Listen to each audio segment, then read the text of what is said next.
August 11, 1942. A patent clerk in Washington, D.C. stamps document number 2002-292-387. The title reads, Secret Communication System. The inventors listed, Hedy Lamarr and George Antheil. The invention, a frequency-hopping spread-spectrum technology that would make torpedoes impossible to jam, a technology that could win the war, a technology that 70 years later would become the foundation of Wi-Fi, Bluetooth, and GPS. The patent clerk files it away. Standard procedure.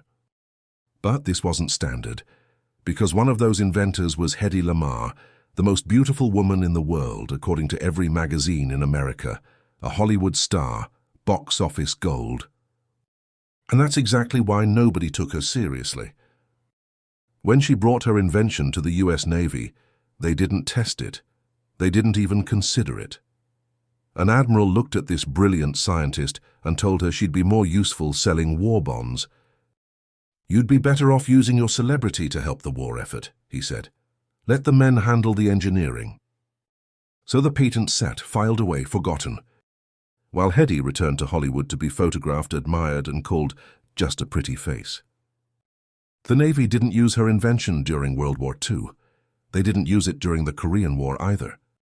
It wasn't until 1962, 20 years after she invented it, that the US military secretly implemented her technology during the Cuban Missile Crisis. They never told her, never paid her, never said thank you. By the time her invention became the backbone of modern wireless communication, Hedy Lamarr was nearly forgotten, living alone in Florida, declining interviews, refusing to be photographed. The world had moved on from the beauty queen, and it never knew she was a genius. But to understand how we got here, how one of the most important inventors of the 20th century was erased, we need to go back to the beginning, to Vienna, 1914, to a girl who would change everything. She was born Hedwig Eva Maria Kiesler on November 9, 1914 in Vienna, Austria. Her father, Emil, was a bank director, successful, secular Jewish, and unlike most men of his time, he believed his daughter's mind was worth developing. Every evening he'd take young Hedwig on walks through Vienna, but these weren't ordinary strolls. Emil would explain how things worked: streetcars, printing presses, the mechanics of elevators. "He made me understand that I must look into the inside of things," Hedy would later say. While other girls were taught needlepoint and manners, Hedwig was taking apart music boxes to see how the cylinders created sound. She was sketching improvements to traffic signals. She was obsessed with how things worked. At 4 years old, she disassembled her music box completely. Her mother was horrified. It was expensive, imported, a family treasure. But Hedwig put it back together perfectly and made it play faster. Her mother didn't know whether to punish her or be proud. Her father chose pride.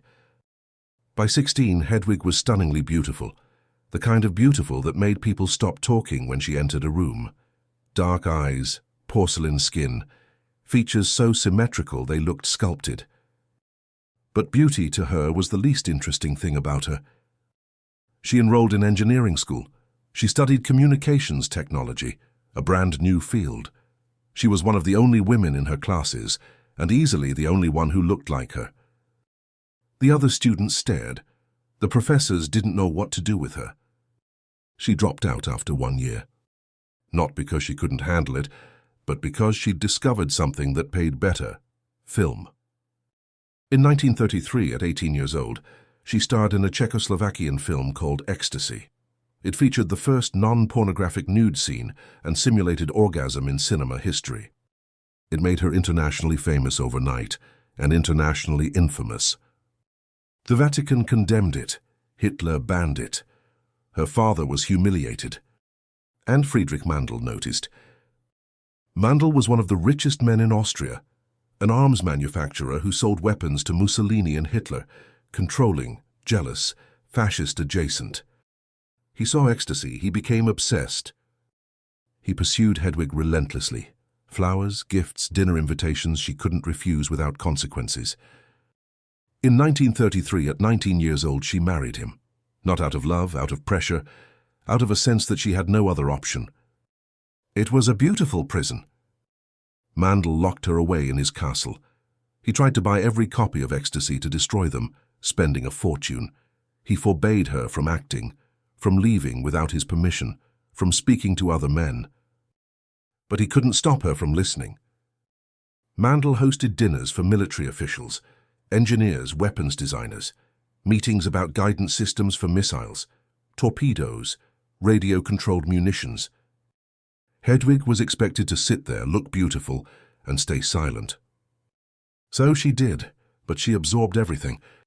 She learned about radio frequencies, about jamming systems that rendered torpedoes useless, about the arms race happening in secret across Europe. And she started thinking, what if you could make a signal impossible to jam? Mandel never suspected the quiet, obedient wife at the end of the table was reverse engineering military technology in her head.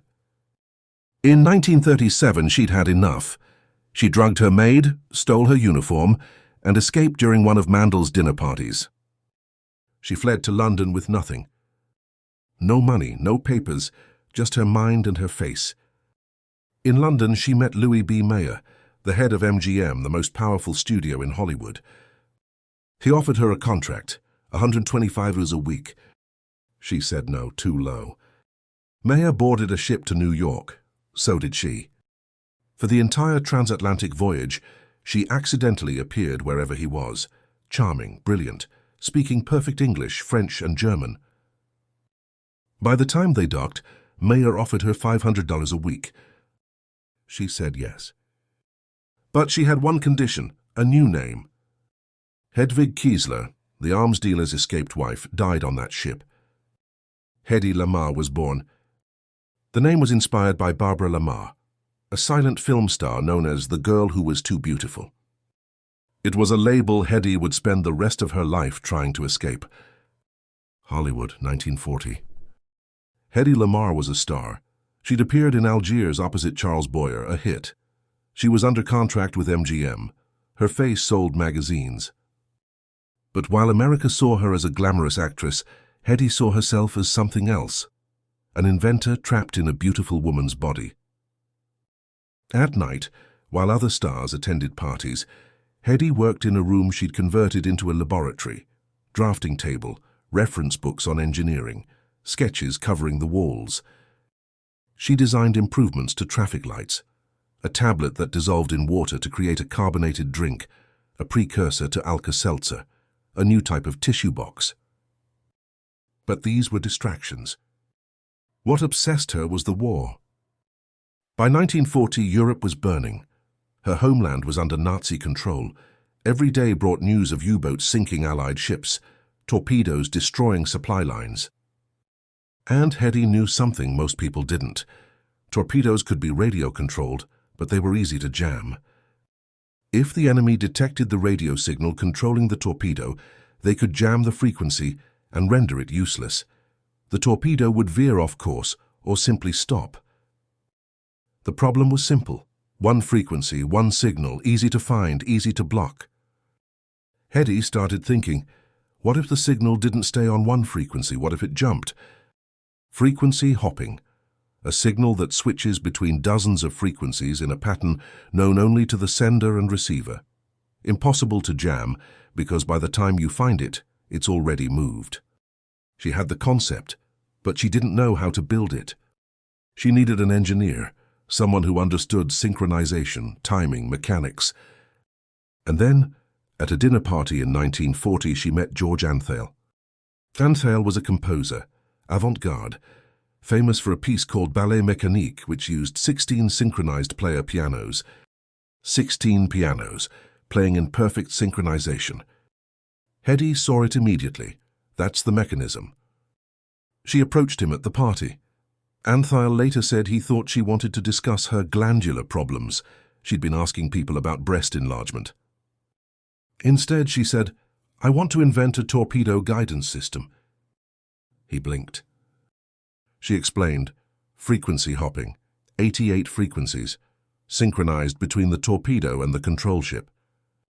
Why 88? Because that's how many keys are on a piano. Antheil understood immediately. Player pianos used rolls of paper with holes punched in them, a physical, mechanical code, impossible to hack.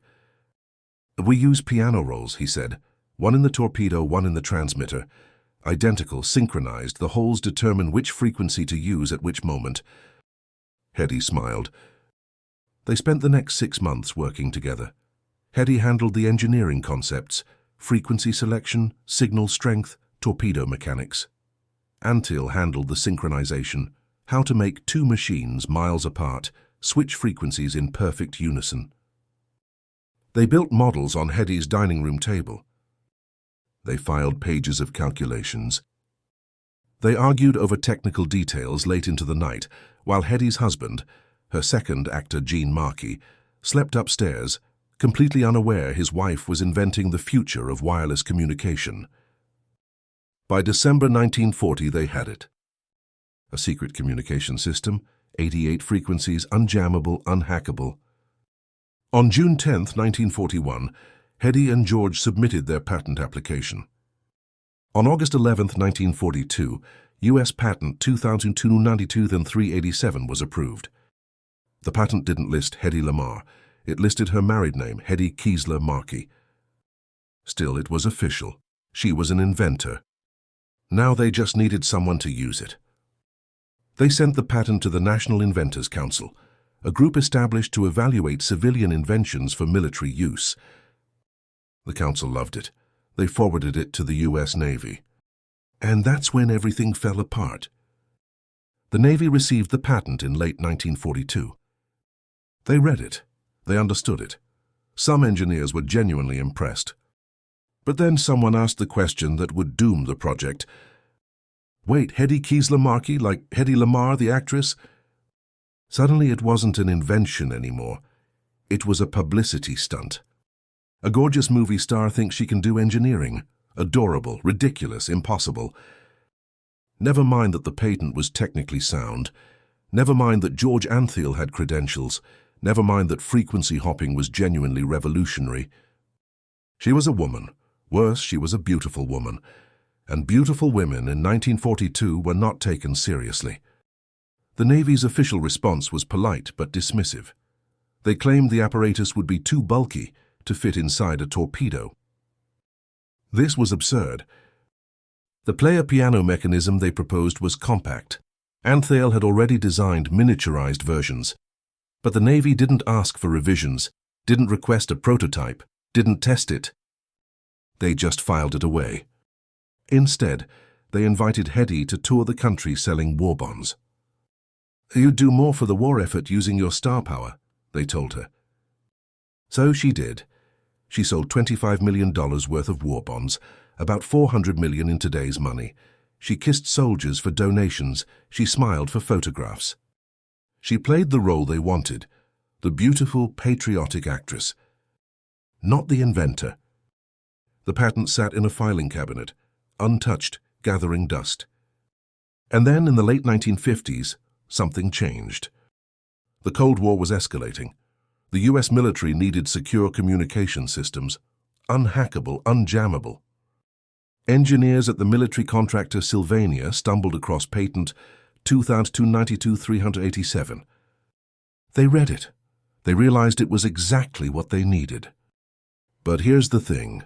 The patent had expired. Hedy and George had been granted the patent in 1942, but patents only last 17 years. By 1959, it had entered the public domain. Anyone could use it. No permission needed, no payment required. Sylvania took the frequency hopping design, updated it with modern electronics, replacing piano rolls with electronic circuits, and implemented it. In 1962, during the Cuban Missile Crisis, the U.S. Navy used frequency hopping technology to secure communications on ships blockading Cuba. It worked flawlessly. Hedy Lamarr, sitting in Los Angeles, aging out of Hollywood roles, had no idea her invention was being used. Nobody told her. Nobody paid her. Nobody even said thank you. Over the next 2 decades, frequency hopping became standard in military technology. Sonobuoys, satellite communications, encrypted radio, all based on her invention, all without her knowledge. Meanwhile, Hedy's career was fading. By the 1950s, Hollywood had moved on. She was in her 40s, ancient by actress standards, roles dried up. She tried producing, tried writing, nothing stuck. She went through 6 marriages, multiple plastic surgeries trying to hold on to the beauty that had defined her. In 1966, she was arrested for shoplifting. The press had a field day. Hedy Lamarr, former screen goddess, caught stealing $21 in merchandise. The woman who invented the technology that would one day power billions of dollars in devices was stealing lipstick and eye drops. She became a recluse, moved to Florida, stopped appearing in public, stopped giving interviews. She had no idea that in laboratories and universities, engineers were building on her work. In the 1980s, frequency hopping became the basis for cellular phone networks. In the 1990s, it became the foundation for Wi-Fi. In the 2000s, Bluetooth. Every smartphone, every laptop, every wireless device, all using the principles Hedy Lamarr invented in 1942. And still nobody told her. Parte 02, Continuação. It wasn't until 1997, 55 years after she filed the patent, that anyone acknowledged what Hedy Lamarr had done. The Electronic Frontier Foundation gave her a special award. They called her a pioneer of wireless communication. She was 82 years old. She didn't attend the ceremony. She refused to be seen.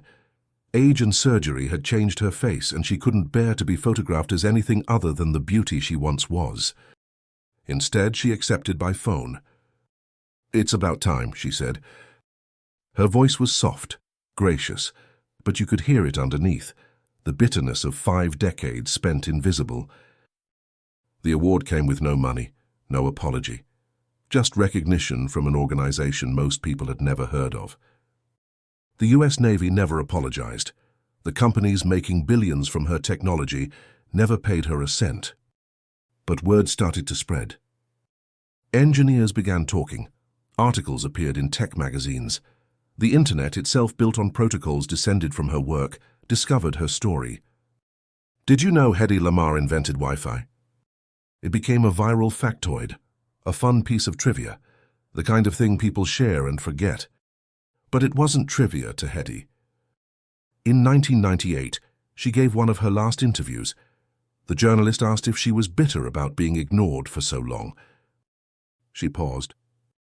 "No," she said, "I didn't do it for recognition. I did it because it needed to be done." Then she added quietly, "But it would have been nice to be asked."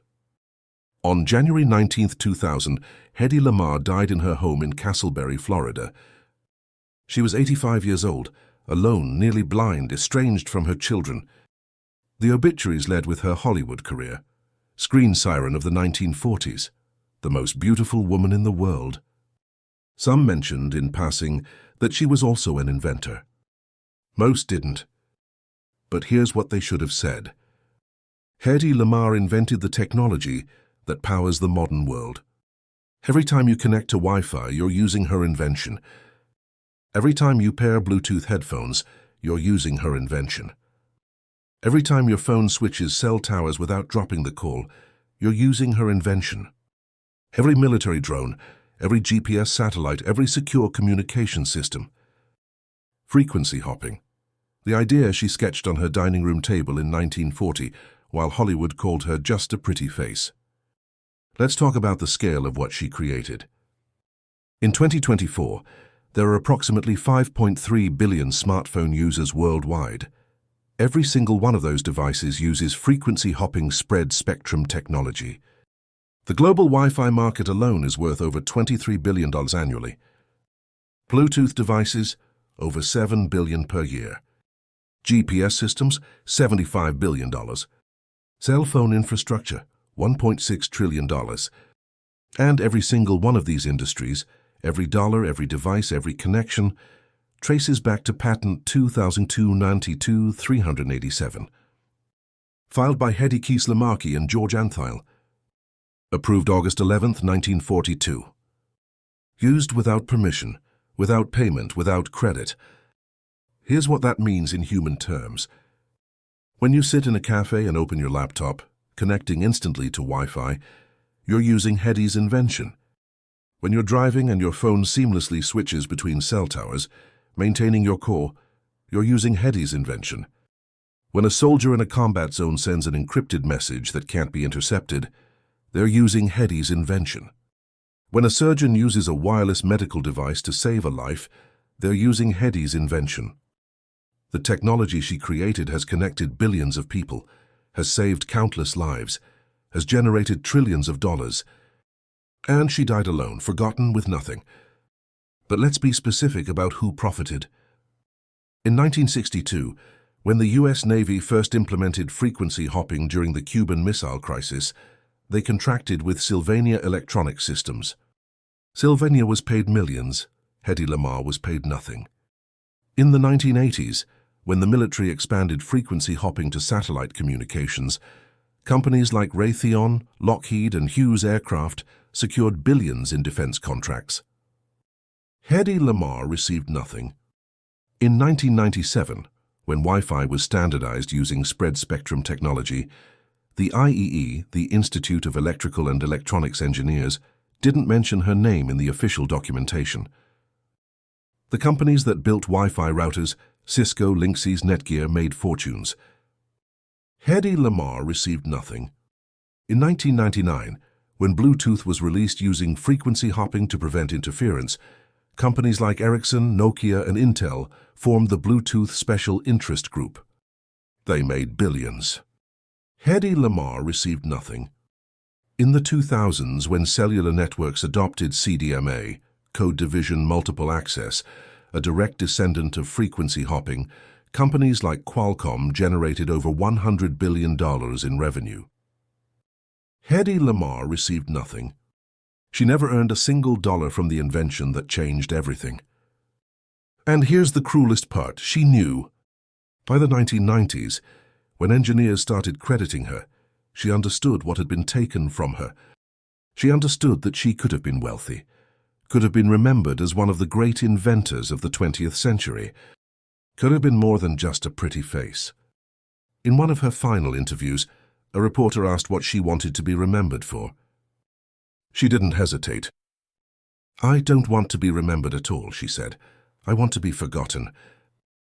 But then she reconsidered. "Actually," she said, "I'd like to be remembered as someone who contributed something useful. Not as a beauty, not as a star. As someone useful." That's all she wanted. After her death, something shifted. The tech community adopted her as a symbol. Computer scientists told her story. Engineers named awards after her. In 2014, she was inducted into the National Inventors Hall of Fame, 72 years after filing her patent. Google celebrated her birthday with a Google Doodle in 2015. In 2017, the documentary Bombshell: The Hedy Lamarr Story won awards and brought her story to millions. Streets were named after her, scholarships established in her name, tech conferences opened with tributes. But here's the question: does posthumous recognition mean anything? Does it matter that we remember her now when we erased her then? Does it change the fact that she died alone, broke and bitter? Does it undo 55 years of invisibility? The answer is complicated. Because yes, it matters that we tell her story. It matters that young girls learn about her. It matters that engineers know her name. But it doesn't change what was done to her. It doesn't give her back the life she deserved. And here's what should terrify us: this still happens. In 2023, Katie Booman, the computer scientist whose algorithm created the first image of a black hole, was immediately dismissed online as just the face of the project. Men claimed credit. Trolls attacked her. Sound familiar? In 2021, Katalin Kariko, who spent decades perfecting mRNA technology, was finally recognized when COVID vaccines saved millions of lives. But for 30 years, she was denied funding, demoted, and told her work was worthless. She almost gave up. In 2020, Timnit Gebru, a leading AI ethics researcher, was fired from Google after challenging the company. Her work was groundbreaking. She was silenced anyway. In 2019, when Katie Booman's black hole image went viral, the top comment on Reddit was, "I bet she didn't even write the code." The top comment about Hedy Lamarr in 1942 was probably similar. "I bet she didn't even understand the patent." 77 years apart, same dismissal. This is the pattern. A woman creates something revolutionary. She's ignored, dismissed, or erased. Decades later, she's rediscovered. We celebrate her posthumously. We say, "Never again." And then it happens again. Because the problem isn't that we forgot Hedy Lamarr. The problem is why we forgot her. We forgot her because she was a woman in a field dominated by men. We forgot her because she was beautiful, and beautiful women aren't supposed to be smart. We forgot her because she was an actress, and actresses aren't supposed to be engineers. We forgot her because it was easier to see her as decoration than as a genius. And we're still doing it. Every time a woman's contribution is minimized, every time someone says she probably had help, every time credit is quietly redistributed to a man, we're repeating the same theft. Hedy Lamarr didn't just invent frequency hopping. She proved that genius doesn't look like what we expect. That brilliance can exist in someone the world only wants to admire. That a woman can be beautiful and brilliant, glamorous and scientific, an actress and an inventor. She proved that labels are prisons, and the world punished her for it. But here's what they couldn't take from her. The invention itself. Patent 292-387 exists. It's public record. Her name is on it. Every engineer who studies wireless communication learns about frequency hopping, and more they learn her name. Every phone in your pocket, every wireless connection, every secure signal, they're all monuments to her. Invisible monuments, but monuments nonetheless. And maybe that's enough. Not because she deserved to be forgotten, she didn't. Not because posthumous recognition is justice, it isn't. But because the invention itself is immortal. Long after Hollywood forgot her films, her technology connects the world. Long after the Navy dismissed her, militaries rely on her invention. Long after she died alone, billions of people use her genius every single day. Without knowing it, without thanking her, but using it. And maybe, that's the kind of immortality that matters. Not fame, not wealth, not credit. But impact. Hedy Lamarr changed the world. And every time you connect to Wi-Fi, you prove it. Every time you use Bluetooth, you prove it. Every time your phone works, you prove it. She's in every signal, every frequency, every connection. Invisible, forgotten by most. But there. Always there. So here's what I'm asking. The next time you connect to Wi-Fi without thinking about it, stop. Think about it. Think about the brilliant, beautiful, complicated woman who made it possible. Think about how she was dismissed, erased, stolen from. Think about how she died alone while the world used her genius. And remember her name. Not as a Hollywood star, not as the most beautiful woman in the world, but as Hedy Lamarr, inventor, the woman who connected the world, and got nothing in return. Remember her, because she deserved better, and because this is still happening. And the only way it stops is if we refuse to forget. Hedy Lamarr, Patent 292-387, August 11th, 1942. Frequency hopping spread spectrum. The foundation of Wi-Fi, Bluetooth, GPS, cellular networks. One woman, one invention, changed everything. Remember her name.